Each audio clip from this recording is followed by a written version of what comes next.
দেখুন 26-এর বার্তা মাননীয় সভাপতি দিয়ে দিয়েছেন, মমতা সরকারের বিসর্জন।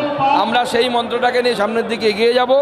বিজেপির পতাকা যার হাতে সেই হচ্ছে বিজেপির সোলজার, বিজেপির সৈনিক। নতুন সভাপতির নেতৃত্বে আমরা প্রত্যেকে সৈনিক, রেজিমেন্টের সৈনিক হয়ে লড়াই করব।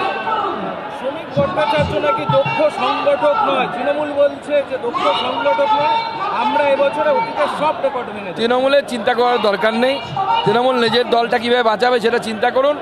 26-এ সময় এলে দেখা যাবে কে দক্ষ আর কে অদক্ষ, সে সময় হলে বুঝতে পারবে। আর মনে রাখবেন, বিজেপি সিঙ্গেল লিডার পার্টি নয়, বিজেপি একটি টিম কাজ করে, সেই টিম ওয়ার্ক হয়, টিম ওয়ার্ক চলবে।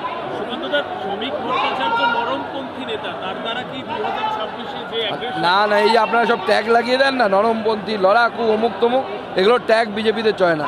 বিজেপির পলিসি একটা টিম তৈরি করে, সভাপতি একজন থাকে, কিন্তু একটা টিম আলোচনা করে সমস্ত পলিসি তৈরি হয়, সেই পলিসি অনুসারে বিজেপি চলে।